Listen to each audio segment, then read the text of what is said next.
시청자 여러분 안녕하십니까? KTV 최대환입니다. 6박 8일 일정으로 중동 3개국을 순방 중인 문재인 대통령이 오늘 마지막 방문지인 이집트에서 일정을 마치고 귀국길에 오릅니다.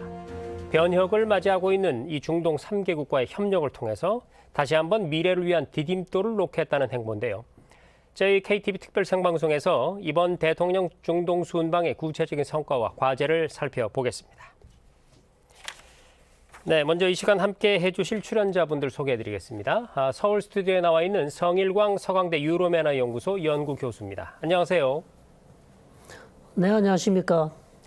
네, 다음으로 저희 세종 스튜디오에 함께 나와 계신 이권형 대외경제정책연구원 아프리카 중동 팀장입니다. 팀장님 어서 오십시오. 네, 안녕하세요. 오케이.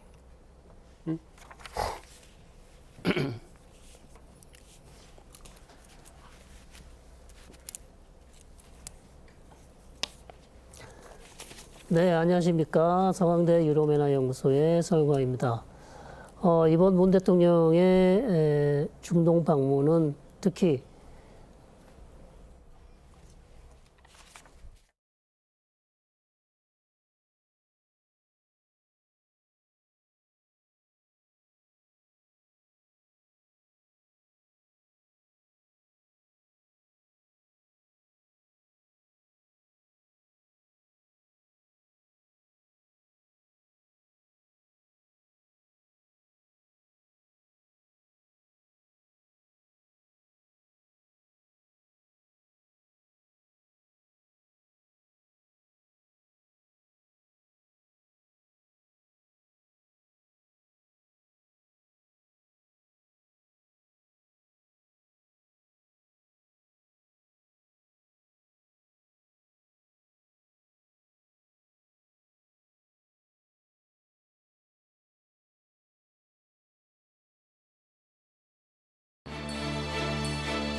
시청자 여러분 안녕하십니까? KTV 최대환입니다.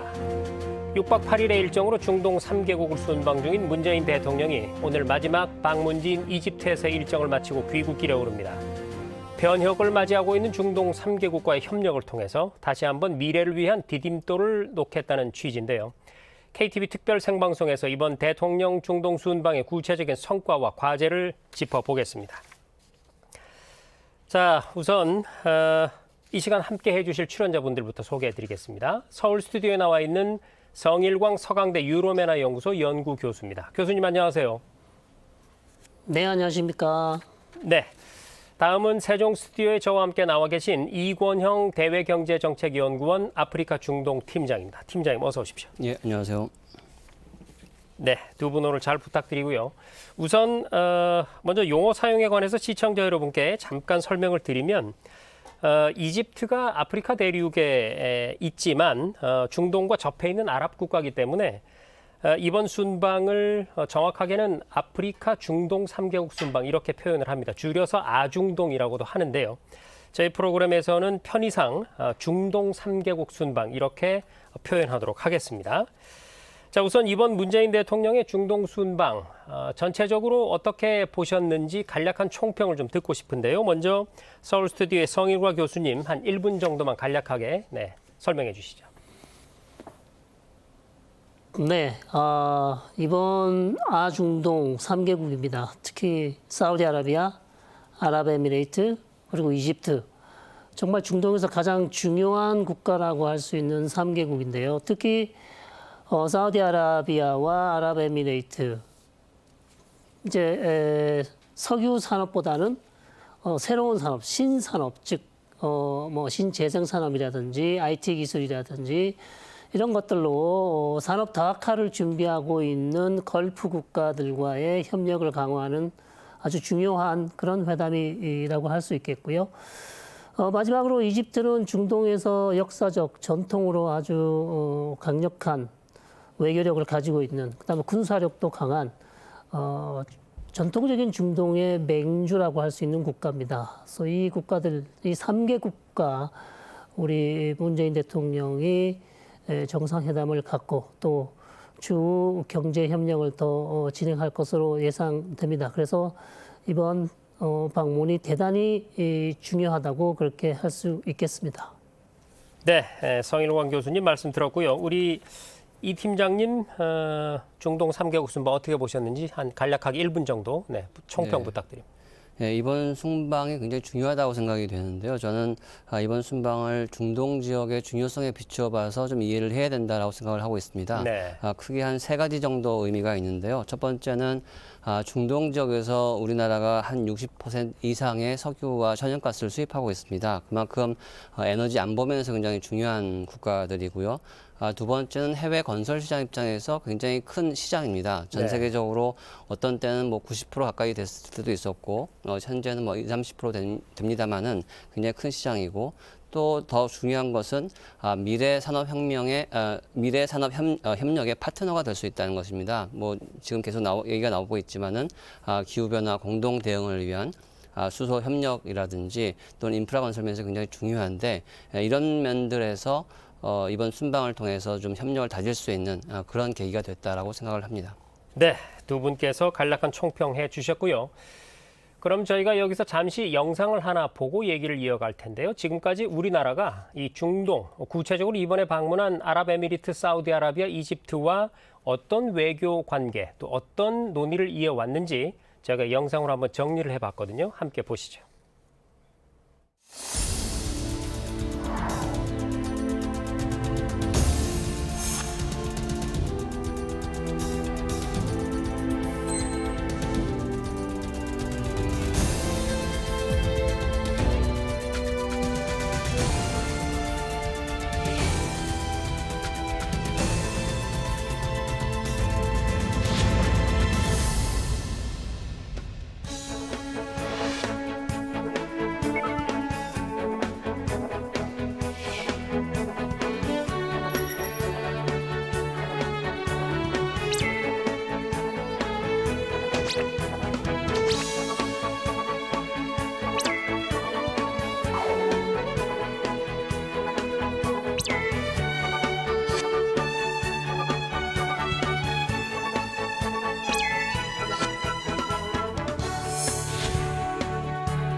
네, 그러면 서울에 계신 성 교수님께 질문 드리겠습니다. 이번 첫 순방국인 아랍에미리트에서 예멘 반군의 공격이 발생을 했었죠.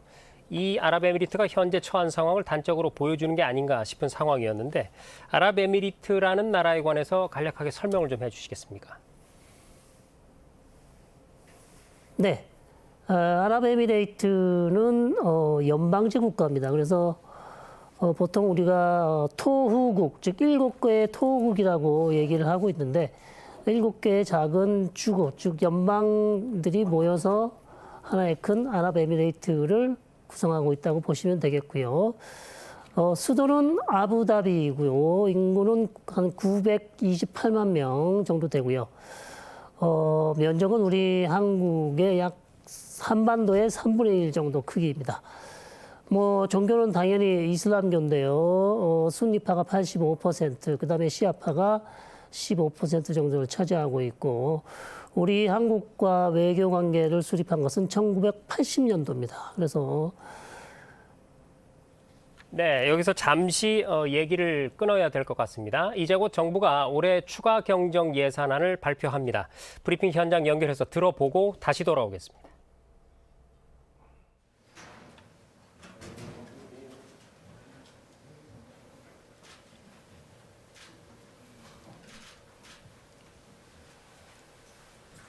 안녕하십니까. 기재부 대변인입니다. 지금부터 2022년 추가 경정 예산안 브리핑을 시작하겠습니다. 오늘 브리핑은 홍남기 부총리께서 브리핑을 먼저 하시고 기자단이 선정한 질의에 답변을 드린 후에 부총리와 보건복지부 장관, 중소벤처기업부 장관께서는 이석하시겠습니다. 그다음에 이어서 장례 정리 후에 기재부 2차관 주제로 2부 브리핑을 진행하도록 하겠습니다. 자, 그럼 먼저 홍남기 부총리께서 브리핑을 하시겠습니다.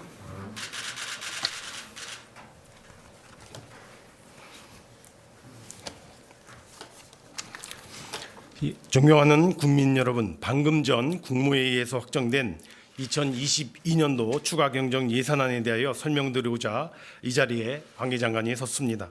잘 아시다시피 오미크론 변이 확산 등에 따른 방역 상황이 여전히 지속되고 있습니다. 지금 무엇보다 중요한 것은 이러한 방역 상황을 조속히 안정시키고 방역 조치에 따른 영세 소상공인 등 민생 피해를 최소화하며 나아가 경제 전반의 회복 흐름이 최대한 견지되도록 하는 등 소위 복합 상황에 대한 해법을 슬기롭게 찾아내는 것입니다. 정부는 지난주 3주간의 방역 조치 연장을 발표하면서 무엇보다 자영업 소상공인에 대한 추가 지원의 절박성에 대해 예상보다 더 거치게 되는 초과세수를 신속하게 환급해 드린다는 차원에서 초과세수 기반의 방역 추경 편성 방침을 말씀드린 바 있으며 이에 지금 확정된 추경안의 세부 내용에 대해 발표해 드리고자 합니다. 근본 추경안의 총 규모는 14조 원입니다. 구체적으로 소상공인 지원 11조 5천억 원, 방역 지원 1조 5천억 원, 그리고 예비비 보강 1조 원으로 이 중 자영업 소상공인 직접 지원이 전체 추경 규모의 80% 이상을 차지하며 이는 지난해 전국민 재난지원금 지급 시 국비 지원금에 버금가는 수준입니다. 추경 재원은 초과세수가 결산 절차 완료 후에 사용 가능한 점을 감안하여 우선 11조 3천억 원은 적자구체 발행을 통하여 그리고 나머지 2조 7천억 원은 기금의 여유자금 활용을 통하여 조달하고자 합니다. 이번 추경안의 특징적인 모습은 다음 세 가지로 말씀드릴 수 있겠습니다. 첫째, 소상공인 및 방역 지원에 한정한 원포인트 추경입니다. 즉 근본 추경은 607조 7천억 원 규모의 본 예산이 집행 중인 가운데 당초 예상치 못한 방역 상황에 따른 소요를 보완하고자 하는 성격으로 소상공인 및 방역 지원에 초점을 맞춰 두텁게 지원하고자 노력하였습니다. 둘째, 소상공인들의 버팀 한계에 다다르고 있는 상황을 감안하여 그 무엇보다도 재정이 어려운 민생의 버팀목 역할을 해주어야 한다는 측면에서 1월 연초에 긴급하게 편성한 추경이 되겠습니다. 셋째, 추경 규모는 소상공인 지원 소요, 통화물가 등 거시 측면, 그리고 초과세수 등 재정 여건, 국채시장 여건 등 여러 관련 상황과 변수들을 종합 고려하여 판단하였습니다. 다음은 추경 대상 사업 구체 내용입니다. 먼저 자영업 소상공인분들의 어려움을 조금이라도 더 덜어드리고자 2차 방역지원금 지급 및 소상공인 손실보상 보강에 총 11조 5천억 원을 투입하겠습니다. 우선 2차 방역지원금으로 9조 6천억 원을 계상하여 매출이 감소한 소상공인 320만 명 분께 300만 원씩 추가 지원코자 합니다. 이는 소상공인 손실보상과는 별개로서 임대료, 인건비 등 고정비용 및 생계부담 완화를 위하여 추가적으로 지원하는 것이며 그간 지원되고 또 앞으로 지원될 총 7차례에 걸친 소상공인 현금 지원금 중 최대 규모로 마련하였습니다. 7차례의 현금 지원으로 개인당 최대 3,550만 원을 지원받게 된 셈이며 이는 전체적으로 총 33조 원 규모에 이르는 수준임을 말씀드립니다. 또한 금지 제한 업종에 대한 소상공인 손실보상과 관련하여 총 1조 9천억 원을 추가 보강하겠습니다. 방역조치 연장에 따라 피해가 커질 것으로 예상되는 만큼 그에 상응한 손실보상 소요를 차질 없이 뒷받침할 수 있도록 근본 추경에 1조 5천억 원의 돈을 추가적으로 계상하였습니다. 또한 어제부터 지급이 시작된 손실보상 선지급금 500만 원 중 추후 손실보상 정산액 초과분에 대한 1% 정도의 초저금리 융자 전환을 뒷받침하기 위한 소요 0.4조 원도 근본 추경에 반영하였습니다. 이에 따라 손실보상을 위해 확보된 총 지원 재원은 금년도 본예산 2조 2천억 원, 지난 12월 지원업종 확대와 하한 상향에 따른 1조 원 보강에 이어 근본 추경안에 반영된 1조 9천억까지 합할 경우 총 5조 1천억 원에 이르게 될 것입니다. 둘째, 방역보강 예산으로 총 1조 5천억 원을 추가 투입하겠습니다. 먼저 확진자 급증 등 예상치 못한 위기 상황이 와도 누구나 치료받을 수 있도록 병상을 2만 5천 개까지 확보하는 등 충분한 병상 확보 뒷받침 소요 0.4조 원을 담았습니다. 또한 코로나19 대응의 게임 체인저가 될 먹는 치료제 40만 명분을 추가로 구매하여 총 100만 4천 명분의 먹는 치료제를 확보하고 주사용 치료제도 10만 명분 추가 구매하는 데 0.6조 원을 지원하겠습니다. 아울러 경증 환자 등의 안정적인 재택치료 환경을 조성하기 위하여 생활지원비 및 유급휴가비 지원 소요 0.5조 원도 확대하였습니다. 한편 예비비 1조 원도 추가 확보하고자 합니다. 오미크론 변이의 높은 전염성을 감안할 경우 앞으로 방역 상황의 불확실성은 크다고 하겠습니다. 이에 확진자 증가 등 예측하기 힘든 상황 변화에도 정부가 신속하게 대처할 수 있도록 예비비 지원을 보강하고자 하는 것입니다. 존경하는 국민 여러분, 방역 강화 조치 연장이라고 하는 참으로 고통스럽고 어려운 상황에서 소상공인분들께 하루하루가 생존의 골든타임이라고 할 수 있겠습니다. 긴급하게 편성한 1월 연초에 추경의 취지를 감안하여 추경에 담긴 지원 방안은 하루라도 빨리 민생 현장에 전단되어야 할 것입니다. 지금 발표해드리는 정부 추경 예산안은 다음 주 월요일인 1월 24일 국회에 공식 제출하게 될 것입니다. 근본 추경안은 더 들어오게 될 초과세수를 기반으로 한 방역 추경입니다.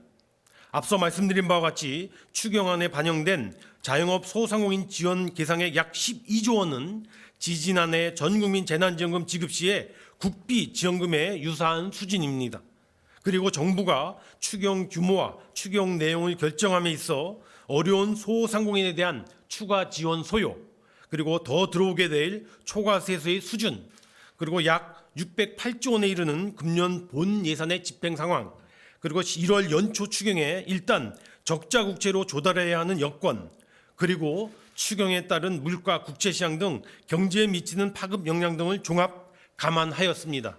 이에 국회에서 정부가 제출한 추경 규모 및 추경 내용에 대하여 최대한 존중해 주기를 기대합니다. 그리고 긴박하고 또 절박한 원포인트 추경임을 감안하여 가능한 한 빨리 국회 심의 절차를 거쳐 확정해 주시기를 요청드립니다. 정부는 설 연휴를 포함한 남은 기간 동안 추경 사업이 확정되는 대로 즉시 집행될 수 있도록 집행 준비에 만전을 기해 나가도록 하겠습니다. 감사합니다.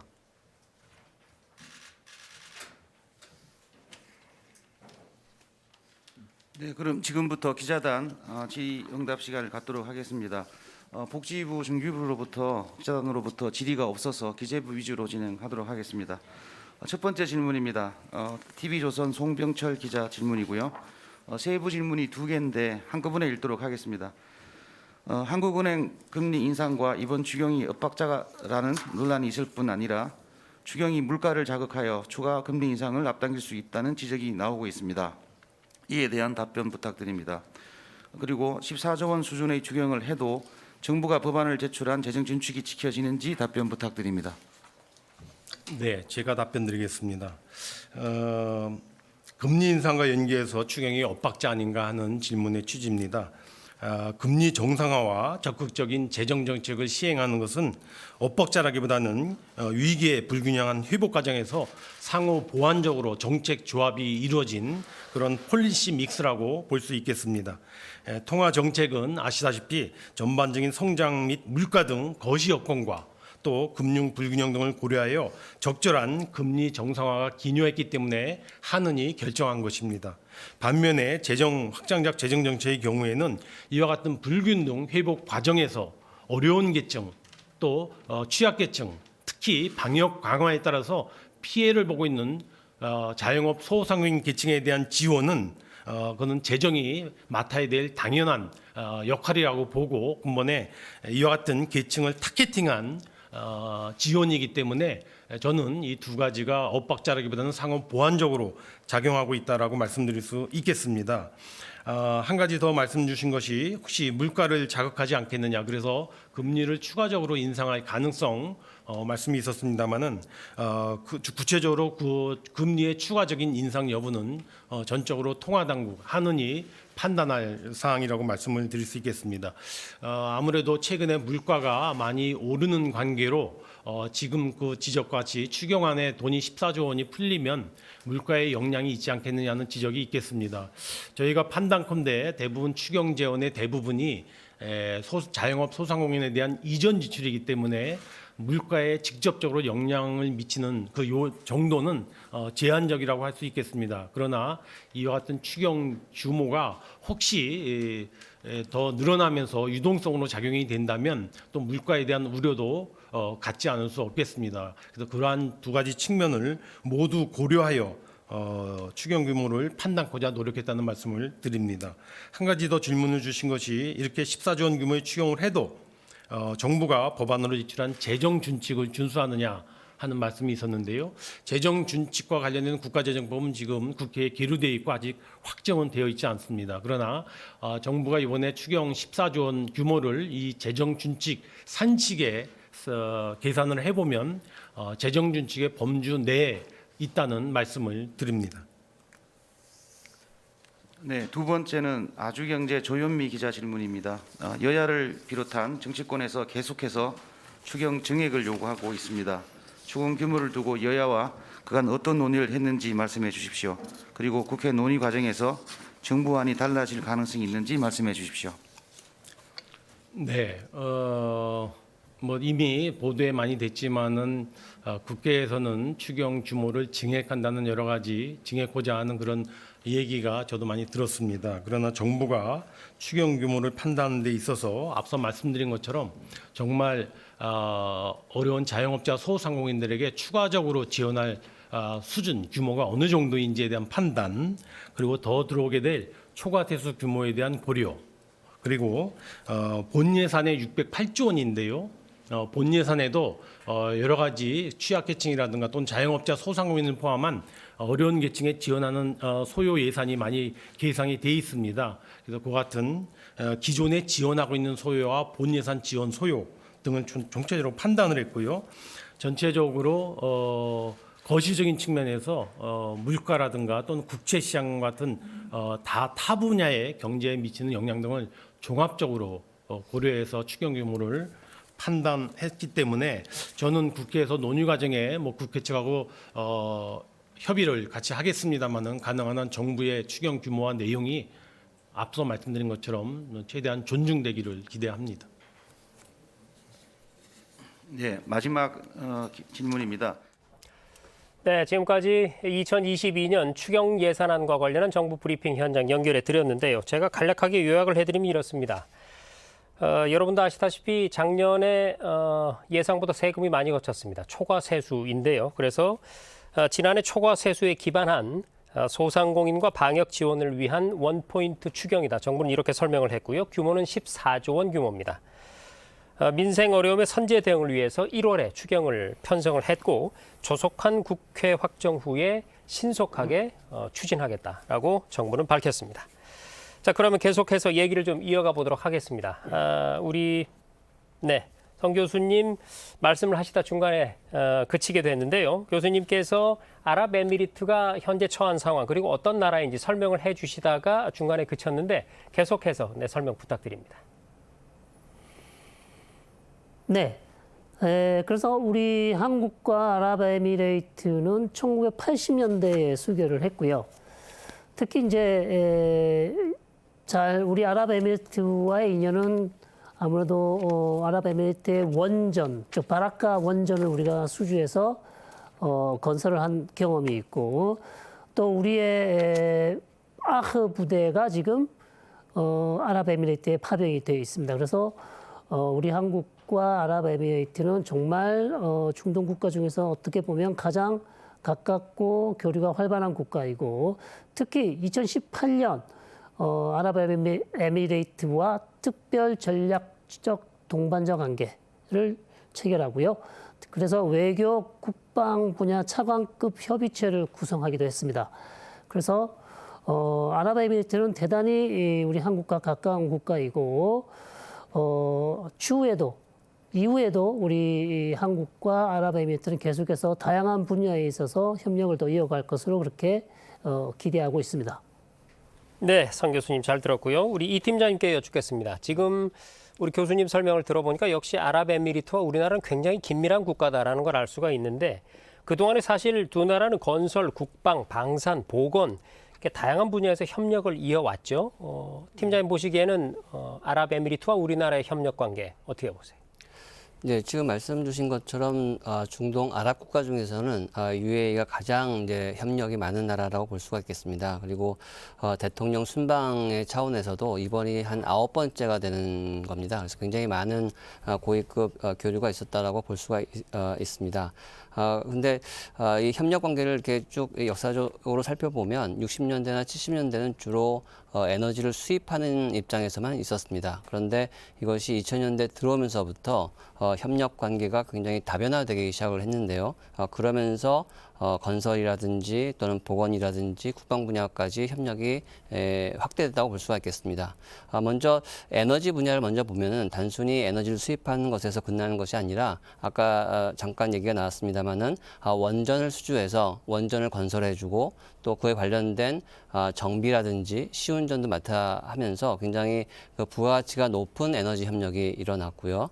그 다음에 단순히 에너지를 수입하는 것이 아니라 같이 공동 생산해서 그것을 그중에 일부를 들여오는 그런 관계도 있었고요. 그 다음에 석유를 지하에 비축한다든지 그런 기지를 건설하고 또는 해상 정유시설을 건설한다든지 그런 에너지와 인프라 건설이 결합되는 그런 프로젝트가 많이 있었습니다.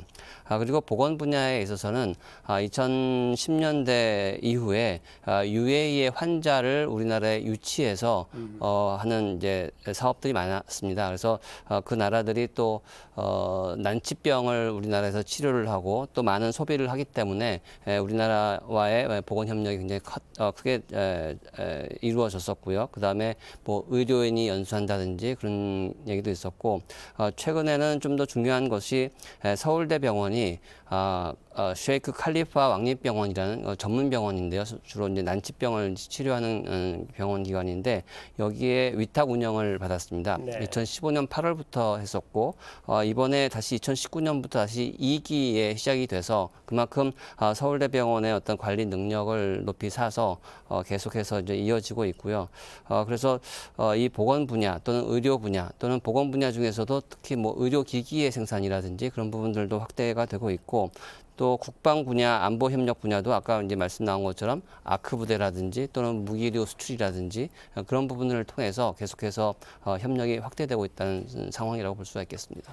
네, 사실 우리가 언론 보도를 통해서 이렇게 단편적으로 계속 접해왔던 사실들인데 그걸 모아서 종합을 해보니까 역시 아랍에미리트와 굉장히 우리가 가까운 나라다라는 사실을 실감할 수가 있네요.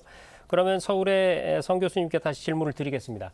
이번 순방에서 가장 눈에 띄는 부분이 바로 이 탄도탄 요격 미사일 체계죠. 우리나라의 천궁2 수출이 성사가 됐습니다.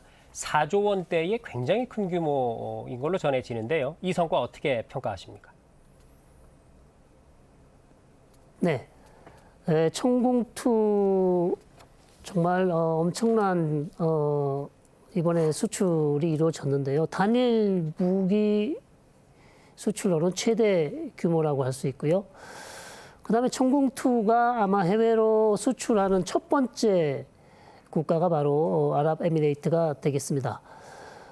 더 중요한 것은 단순히 지금 이번에 천궁2를 수출하는 것뿐만 아니라 추후에도 계속해서 아랍에미레이트와 방산 협력을 기대할 수 있다는 점에서 더 고무적이라고 할 수 있겠고요. 천궁2는 탄도탄뿐만 아니라 항공기도 격추시킬 수 있는 한국형 패트리어트, 한국형 미사일 방어 체계의 핵심이라고 할 수 있겠습니다. 최대 속도가 무려 마하 5가 되고요. 그다음에 사거리가 40km 이상 되는 정말 뛰어난 우리 국방 기술을 보여주는 우리 미사일 바로 천궁2가 아랍에미리트에 수출되는 것이죠. 그래서 말씀드렸지만 추후에도 계속해서 아랍에미레이트와 국방, 방산 협력이 더 이루어질 것으로 그렇게 기대하고 있습니다. 네, 그러면은 구체적인 성과를 더 정리해 보기 전에 먼저 이번 순방에서 어떤 의제들이 중심적으로 다뤄졌는지 주요 열쇠 말들을 중심으로 제가 한번 여러분께 브리핑을 해 드리도록 하겠습니다. 자, 수소, 수출, 수주, 삼수라고 불리는데요. 이 세 가지를 이번 중동 순방의 핵심 열쇠 말로 요약해 볼 수가 있겠습니다. 특히 이 수소 등 미래 산업 협력과 방위 산업 수출 확대를 위한 경제 외교에 초점을 맞추고 있고 실제로 이 세 개 나라는 미래 에너지 분야에서 우리 기업들의 앞선 기술에 관심이 매우 큰 것으로 알려진 나라들입니다. 자, 그렇다면 실제로 문재인 대통령은 이번 중동 3개국 순방에서 어떤 의제들을 논의를 했을까요? 우선 탄소 중립과 기후변화 대응을 위한 첫 번째 의제로 바로 이 수소 협력, 여기에 이어서 또 방산 분야를 비롯한 인프라와 우주 협력까지 이 폭넓은 분야에서의 협력 확대 방안에 대해서 논의를 했습니다. 아울러서 탄소 중립과 기후 변화에 대비하기 위한 국제사회의 탈석유 움직임에 따라서 에너지와 디지털 협력 분야 등에 대해서 의견을 나눴고 또 현재 방문 중인 이집트와는 전기차, 정보통신 기술, 교통 같은 미래 친환경 산업 협력에 대한 강화 방안도 협의할 예정입니다. 더 나은 미래를 향한 협력 기반 구축을 목표로 이번 순방에서 주요 의제들을 놓고 각국 정상들과 과연 어떤 결과를 도출해낼지 구체적인 성과와 과제에 대해서는 이어지는 대담을 통해서 자세히 짚어보겠습니다.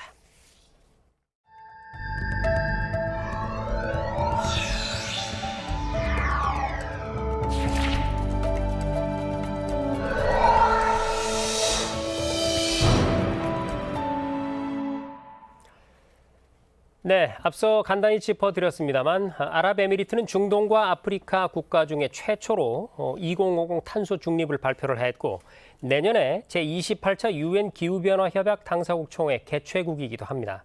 우리와 앞으로 수소경제 글로벌 시장의 좋은 파트너가 되리라고 기대가 되는데요. 문 대통령의 이번 순방 첫 행보였던 한 UAE 수소협력 비즈니스 라운드 테이블, 이 행사에서 나왔던 얘기를 직접 들어보고 대담을 이어가겠습니다. 한국의 대표적인 대기업 10곳이 수소 동맹을 출범하는 등 기업들도 수소 분야에 과감하게 투자하고 있습니다. 그린 수소와 블루 수소의 생산에 강점을 가진 UAE와 수소차와 충전소, 연료전지, 액화 운송 등 수소의 활용과 저장, 유통에 강점을 가진 한국이 서로 협력하면 양국은 수소 경제를 선도하게 될 것입니다. 수소 산업은 양국이 더 높이 도약할 수 있는 미래 협력 분야입니다. 탄소 중립에 기여하며 양국 협력의 모범을 세계에 보여줄 수 있을 것입니다. 네, 팀장님. 이 대통령의 발언을 들어보셨는데 말이죠. 사실 우리 시청자들께서 조금 의아해하실 수도 있는 부분이 네. 중동하면 세계 최대 산유국들 아닙니까? 네. 석유가 굉장히 많이 나고 그걸로 인해서 지금까지 어떻게 얘기하면 먹고 살아왔다고 볼 수 있는데 탈석유가 중동 지역 국가들까지 이렇게 큰 관심을 갖고 있다라는 사실을 이번에 깨닫게 된 것 같아요. 네. 자, 아랍에미리트도 마찬가지인데 이 아랍에미리트와 이 글로벌 시장에서 우리나라와 이 수소 경제 협력의 청사진 어떻게 보십니까? 네.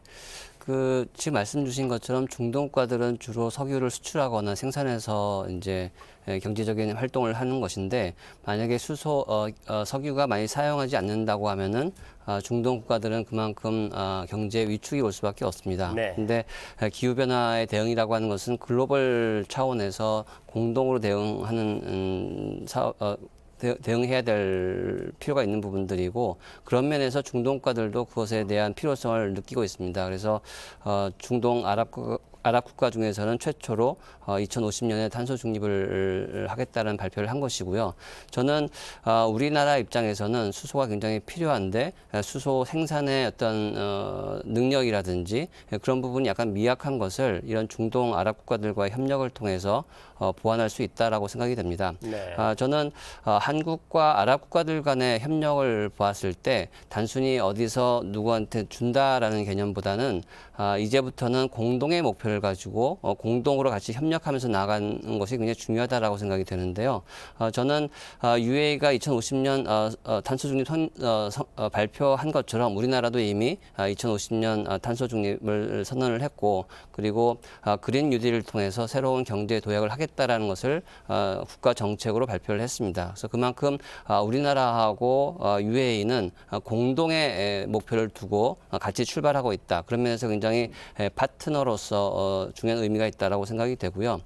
그리고 수소라는 것이 단순히 에너지원뿐만이 아니라 산업적인 차원에서 바라봐야 되는데요. 그러니까 수소를 단순히 생산하는 것에 그치는 것이 아니라 수소를 운반을 해야 되고 그다음에 수소를 활용을 해야지만 수소 경제 또는 수소 생태계가 이루어집니다. 그런 면에서 수소 생산에 강점이 있는 UAE, 그다음에 수소를 활용하고 운송하는 데 강점이 있는 우리나라가 서로 보완적인 관계를 맺는 것이 굉장히 필요하다라고 생각이 되고요.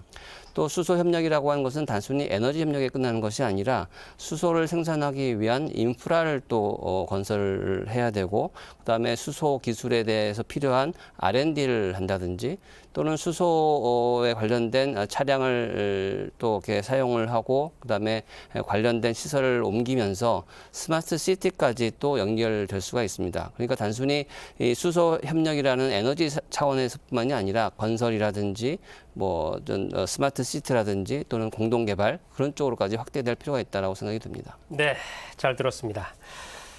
자, 이제 서울의 성 교수님께 여쭙겠습니다. 두 번째 나라로 넘어가죠. 두 번째 방문국은 사우디아라비아였습니다. 문재인 대통령은 이 사우디아라비아에 여기도 역시 수소입니다. 수소, 미래도시 관련 협력 확대를 제안을 했는데요. 사우디의 비전 2030이라는 계획에 우리나라가 중점 협력 국가입니다. 이 비전 2030이라는 것의 핵심, 그리고 우리와의 관계 한번 짚어주실까요? 네, 말씀 주신 것처럼 우리 한국이 사우디아라비아의 비전 2030의 중점 협력 국가입니다. 비전 2030은 사우디아라비아가 2016년입니다. 석유 중심의 산업 구조를 탈피해서 산업 다각화를 위해서 새로운 산업을 더 육성하겠다는 것이죠. 그런 단순히 경제뿐만 아니라 새로운 산업 육성을 통해서 중동과 이슬람 문화 대표 국가로서 입지를 다시 한번 다지려는 그런 중장기 계획이 바로 사우디 비전 2030이라고 할 수 있겠고요. 그래서 2016년 비전을 선포하고 이행 계획 12개를 비전 프로그램을 발표하였고요. 경제 부문 외에도 문화, 관광, 교육 부문 강화, 그리고 영내외 정치 외교적 영향력 확대, 사회 문화적 변화를 목표로 하고 있고 특히 과거에 유사한 탈석유 산업 다각화 전략과 달리 세부 분야에 대한 단기 및 중기 이행 계획을 세워서 비전 2030의 실질적 실현을 위해 노력하고 있는 것으로 그렇게 알려진 바 있습니다. 특히 우리 문 대통령은 세 가지 분야를 강조하셨습니다. 특히 첫 번째는 수소 협력 분야, 두 번째는 스마트 시티 협력, 세 번째는 보건 디지털 협력, 이렇게 세 분야에 중점적으로 우리가 협력을 할 것으로 기대하고 있습니다. 네, 지금 교수님께서 설명해 주셨듯이 이번에 문재인 대통령은 사우디아라비아와의 미래 협력과 관련해서 구체적으로 세 가지 분야를 특히 강조를 했습니다. 이 얘기를 대통령의 입을 통해서 직접 들어보고 얘기를 이어가겠습니다. 함께 보시죠. 나는 오늘 양국의 미래 협력을 위해 세 가지 분야를 강조하고자 합니다. 첫째, 탄소 중립 시대의 핵심 에너지원이 될 수소 분야 협력입니다. 태양광, 풍력과 같은 재생에너지가 풍부한 사우디는 그린 수소의 생산에 큰 강점을 가지고 있습니다. 둘째, 미래도시 건설 협력입니다. 사우디는 서울 면적 44배의 부지에 탄소 제로 친환경 스마트 도시 네옴을 건설하고 있습니다. 미래를 내다본 사우디의 통찰에 인공지능, 빅데이터와 같은 한국의 첨단 디지털이 만나면 상상의 도시가 현실이 될 것입니다. 셋째, 신성장 동력 분야 협력입니다. 우리는 함께 코로나에 대응하고 새로운 성장 동력을 만들어내야 합니다. 보건, 의료, 디지털 산업 협력으로 양국이 미래 산업을 이끌어가게 되길 기대합니다. 네, 이 팀장님, 지금 대통령의 언급을 통해서 세 가지, 즉 수소 협력, 스마트 시티 협력, 또 보건 디지털 협력 이렇게 들어봤는데 이 각 분야에 대해서 좀 부연 설명을 좀 해주시겠습니까? 네. 그 사우디아라비아도 마찬가지로 산유국이기 때문에 그 석유를 이제 쓰지 못하게 될 때 대비해서 수소 생산에 대해서 많은 관심을 갖고 있습니다. 네. 여기 지금 나온 것처럼 이제 그린 수소와 블루 수소가 있는데요. 블루 수소라고 하는 것은 천연가스를 이용해서 만드는 이제 수소가 되겠고, 그다음에 거기서 그냥 생산할 때는 이제 탄소가 많이 배출되기 때문에 그것을 포집해서 나온 것을 이제 블루 수소라고 얘기를 하고요. 그다음에 그 신재생 에너지를 이용해서 물을 전기 분해한 다음에 발생하는 수소를 이제 그린 수소라고 하는데 사우디아라비아 같은 경우에는 이제 네옴이라는 도시를 통해서 그런 그린 수소를 많이 생산할 계획을 하고 있습니다. 그래서 우리나라 입장에서는 블루 수소도 중요하고 그린 수소도 중요하지만 좀 더 탄소를 저감시키기 위해서는 이제 그런 그린 수소에 대한 도입을 좀 할 필요가 있을 거라고 생각이 되고요. 우리가 지향해야 할 가장 친환경적인 수소의 형태가 바로 그린 수소라는 그렇죠, 것이죠. 맞습니다. 네. 예. 그리고 스마트 시티 같은 경우도 과거에는 주로 이제 건설 분야만 생각을 했었었는데 스마트 시티에 어떤 저탄소라는 이제 개념을 도입을 해서 차량들도 수소차를 사용한다든지 또는 건물의 에너지 효율성을 높인다든지 해서 그런 식으로 건설과 수소 협력을 이제 결합해서 할 수가 있는 것이고요.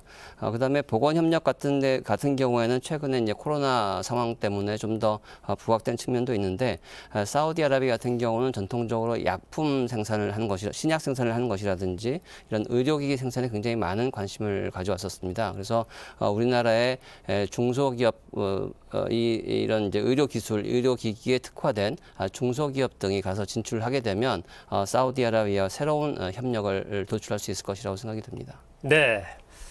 세 가지 분야 자세히 설명을 해주셨고요. 그러면 이제 분야별로 구체적인 성과를 좀 볼까요?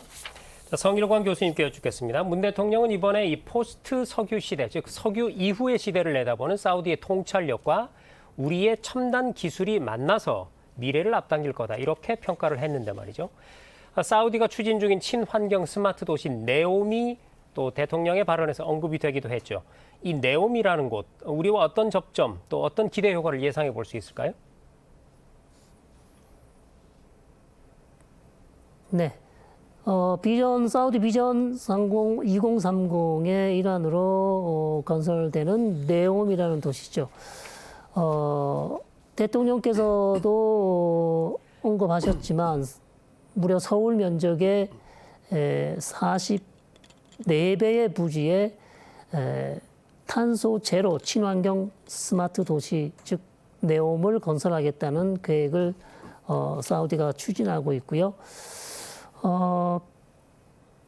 그렇기 때문에 특히 이제 우리 한국의 인공지능이라든지 그다음 빅데이터 기술, 그다음에 스마트 도시에 들어가는 어떤 기반 시설 이런 것들을 우리 한국이 사우디에 제공할 수가 있고요. 이미 네옴 도시 사업의 더 라인이라는 도시 건설 사업에 우리 한국 기업들이 참여를 하고 있는 것으로 그렇게 알려져 있습니다. 특히 이제 스마트 시티 협력센터 건설, 그 다음에 네옴 도시 내에 또 주택 협력 프로그램, 이러한 사우디 신도시 개발에 즉 네옴이라는 이 프로그램 신도시 개발에 우리가 참여하는 것이고, 더 중요한 것은 이 네옴 신도시 개발 하나로 끝나는 것이 아니라 추후에도 사우디에서 제2, 제3의 메가 도시 프로젝트가 더 만들어질 것으로 예상이 되고요. 또 우리 한국이 여기에 참여할 수 있는 그런 기회를 더 갖게 될 것으로 전망하고 있습니다. 네, 사우디의 스마트 도시 네옴 앞으로 좀 기대를 갖고 지켜볼 필요가 있을 것 같고요. 이 팀장님, 이 광역 대중교통 시스템인 리야드 메트로, 네. 이 또한 이번에 순방 계기로 해서 이 언론지상에 많이 언급이 되던데요. 내용도 좀 설명해 주시고 또 기대 효과는 어떨지도 궁금하네요. 네, 그 리야드에는 지금 현재 지하철 메트로가 없기 때문에 굉장히 그 차가 이렇게 정체 상태 많이 발생을 하고 있는데요. 네. 그러니까 사우디 정부에서는 이것을 좀 해소하고 싶은 생각이 있고요. 또 하나는 그런 상황에서 이제 석유를 많이 쓰게 되니까 그것을 이제 줄이기 위한 그런 노력들 차원에서 이제 메트로를 건설을 하고 있습니다. 그리고 그래서 이것이 어떤 이제 비전 2030의 일환으로 이제 생각이 될 수가 있는 것인데요. 이 과정에서 좀 더 새로운 개념은 친환경 복합 교통 프로젝트라는 개념입니다. 그러니까 단순히 과거에 어떤 화석연료를 많이 쓰는 것에서 끝나는 것이 아니라 우수한 기술력을 바탕으로 해서 친환경 소재를 사용하고 그다음에 메트로 시스템하고 다른 교통 시스템하고 같이 결합해서 좀 더 효율성을 기리는 그런 프로젝트가 되겠고요. 그리고 이런 과정에서 우리나라의 중소기업들이 이 사업에 많이 진출할 수 있을 것이라고 생각이 듭니다. 네, 사실 뭐 지하철 하면 대한민국만큼 깨끗하고 안전하고 빠른 곳이 없죠. 기술 협력 또 기대를 해보겠습니다. 자, 성 교수님께 여쭙겠습니다. 이번에 10년 넘게 중단이 됐던 이 걸프국들과의 FTA, 그러니까 자유무역 협상 재개도 발표가 됐습니다. 이 걸프 협력기구 GCC, 여기와의 협상을 6달 안에 마무리를 한 건데 이 성과 어떻게 평가하시나요? 네, 아주 적절한 시기, 아주 중요한 시기에 우리가 GCC 국가와 FTA 협상을 재개하는 것이고요. 잠깐 그 FTA 역사를 한번 돌아보면요, 우리 한국과 2007년에 추진했고 2009년까지 3차례 협상을 했지만 2010년에 잠시 중단이 됐습니다. 그리고 이제 10여 년 만에 다시 재개되는 것이고요. GCC 국가는 우리와 에너지와 자원 분야를 중심으로 협력해온 주요 교역 대상이며 인구, 소득, 잠재력 면에서 향후 성장 가능성이 아주 크고요. 특히 GCC 국가들의 제조업 육성 노력 등 산업 다각화, 신재생에너지, 그다음에 ICT 등 다각적인 분야에서 우리와 협력 가능성이 크다고 할 수 있겠습니다. GCC 국가는 한국과 중동 지역 교역량의 무려 75%를 차지할 정도로 중요한 교역 파트너인 만큼 FTA 체결을 통해 양측 간 협력 프레임을 더 공고히 할 수 있는 그런 모멘텀을 형성할 수 있을 것으로 기대하고 있습니다. 네, 자 그러면 아랍에미리트, 사우디아라비아에 이어서 이제 마지막 순방지인 이집트 살펴보겠습니다. 지금 대통령이 이집트에 도착해 있는 상황인데 우리나라 정상의 이집트 방문이 2006년 이후에 16년 만에 처음이다. 이렇게 들었는데 그 의미를 어떻게 볼 수 있을까요, 교수님?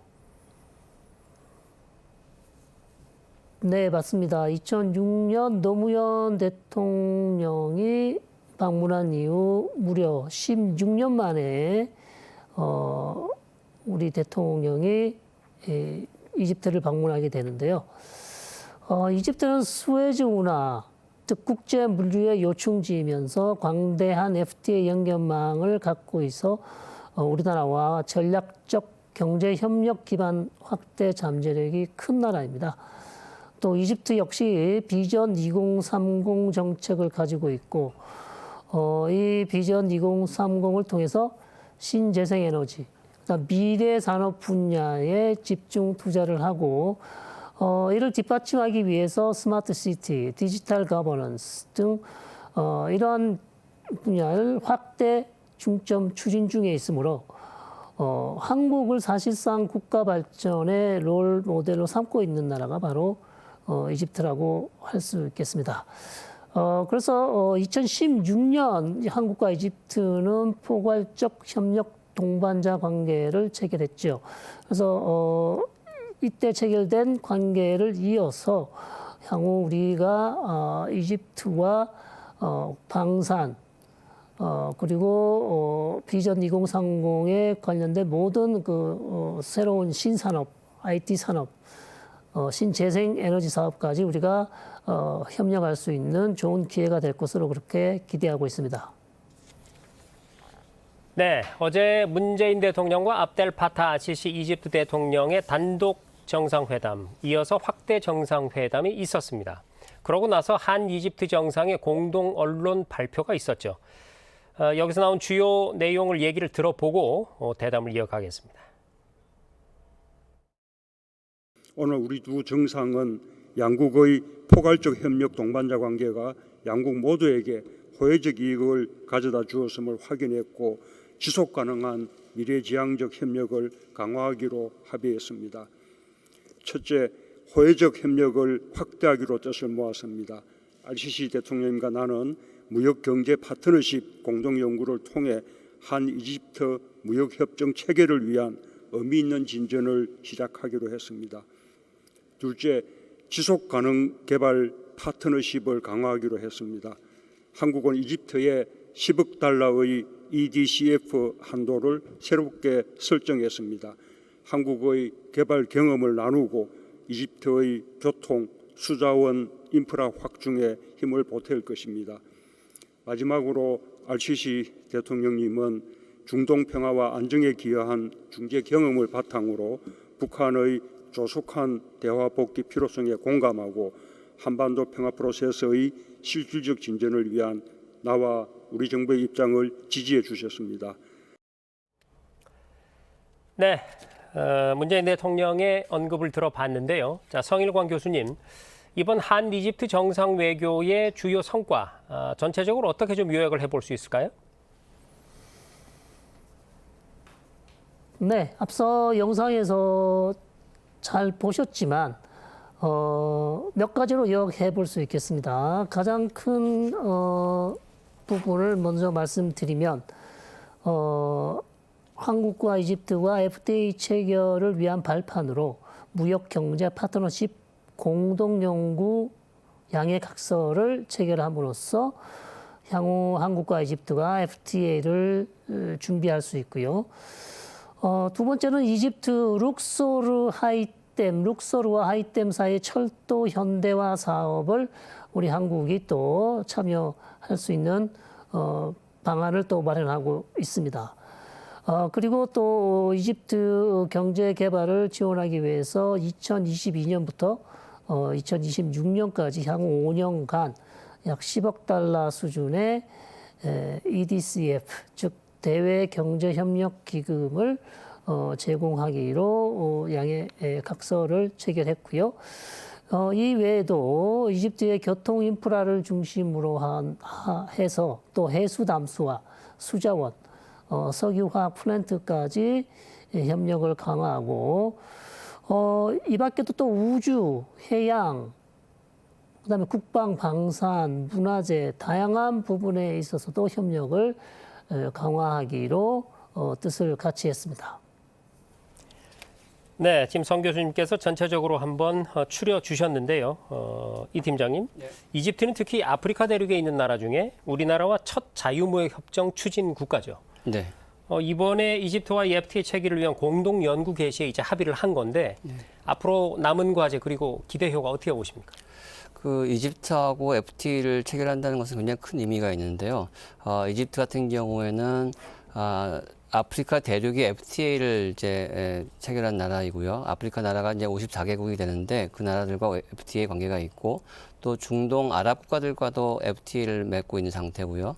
그다음에 EU에 있는 나라들 15개국하고도 맺고 있습니다. 그만큼 이집트는 광대한 이제 FTA 네트워크를 갖고 있다고 볼 수가 있는데 우리나라가 이집트하고 FTA를 체결한다고 하면은 그만큼 FTA 네트워크를 확장할 수 있는 그런 효과가 있다라고 생각이 되고요. 그래서 우리나라는 이제 이 이집트를 통해서 이제 중동이나 아프리카나 유럽으로 수출을 해야 되는데 그러기 위해서는 단순히 상품 수출만이 아니라 투자를 좀 해야 됩니다. 그래서 투자를 해서 현지에서 자동차라든지 가전제품을 생산해서 중동 지역, 아프리카 지역에 진출하는 것이 무엇보다 필요하다라고 생각이 됩니다. 네. 자, 그러면 서울로 다시 가서 성 교수님께 여쭙겠습니다. 문재인 대통령은 오늘 양국 기업들이 미래 친환경 산업협력 강화 방안을 협의하는 자리죠. 한 이집트 미래 그린 비즈니스 라운드 테이블 이 행사에 참석을 합니다. 아무래도 미래 신산업의 동력을 찾아보는 그런 자리가 될 것 같은데 어떻게 보세요?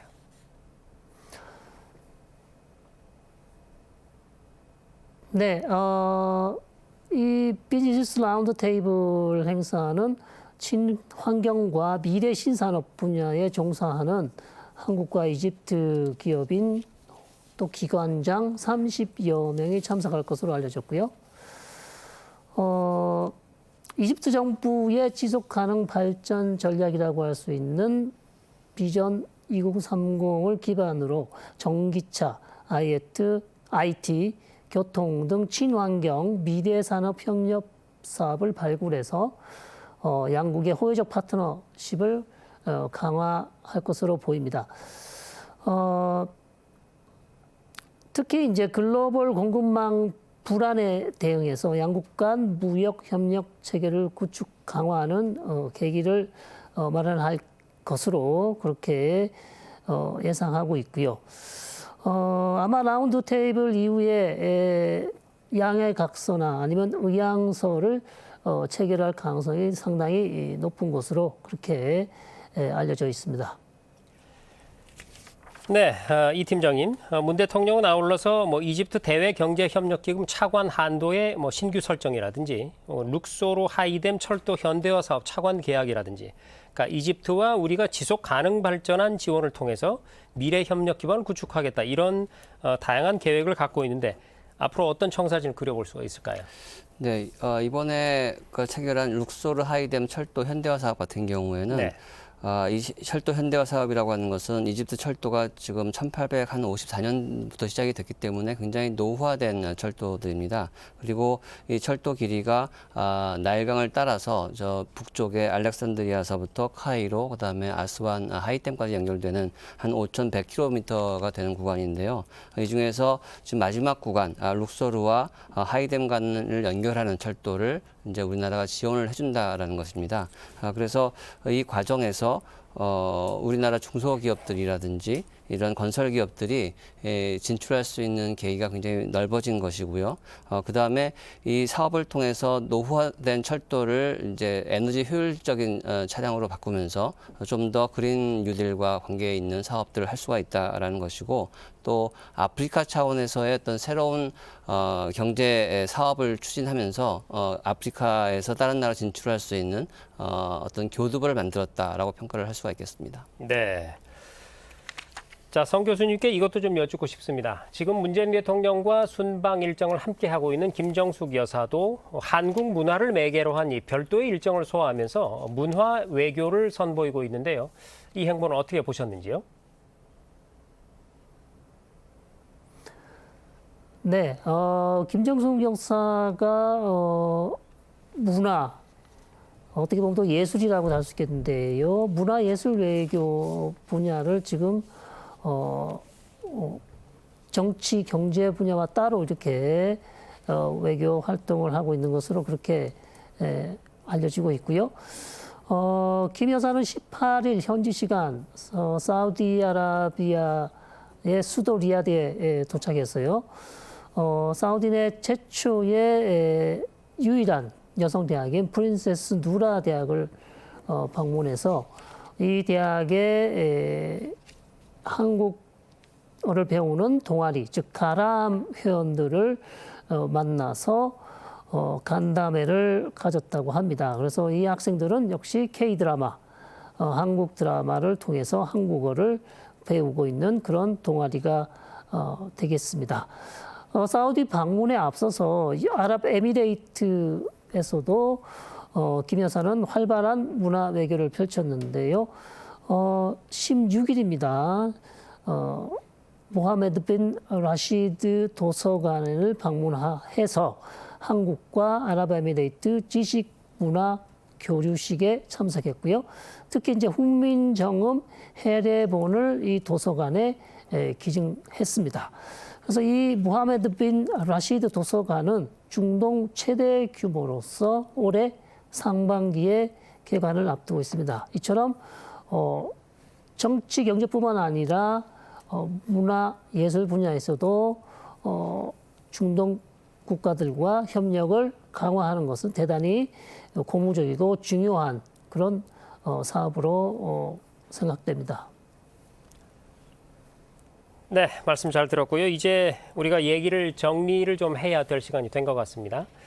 사실 정상 외교라는 것이 정상들이 만나서 여러 가지 약속들을 하고 오면 그것을 실현시켜 나가는 것은 그 이후에 후속 조치들이 있어야 되는 것이고 실무진이 하는 것이고 또 기업들이 나서줘야 되는 것이죠. 이번 문재인 대통령의 중동 아프리카 순방 이후의 과제 어떻게 생각하시는지 마무리 정리 말씀 들어볼 텐데요. 먼저 성 교수님부터 부탁드립니다. 네, 가장 중요한 것은 대통령이 가셔서 3개국과 약속한 MOU 그리고 경제 협력이 계속해서 지속될 수 있도록 끝까지 노력하는 것이 가장 중요하겠고요. 강조하고 싶은 것은요, 경제협력, 정치협력 다 중요합니다. 그러나 이 경제협력과 정치협력 외에도 문화, 역사, 예술, 다양한 분야까지 우리가 앞으로 중동 국가, 즉 아랍 국가와 교류를 통해서 좀 더 포괄적인, 좀 더 서로를 더 알고 이해할 수 있는 그런 계기를 마련하는 것이 결국 정치 경제 협력을 더 지속 가능하게 할 수 있다. 저는 그렇게 생각하기 때문에 문화예술 분야의 교류와 협력도 더 우리가 관심을 가져야 될 것으로 그렇게 생각합니다.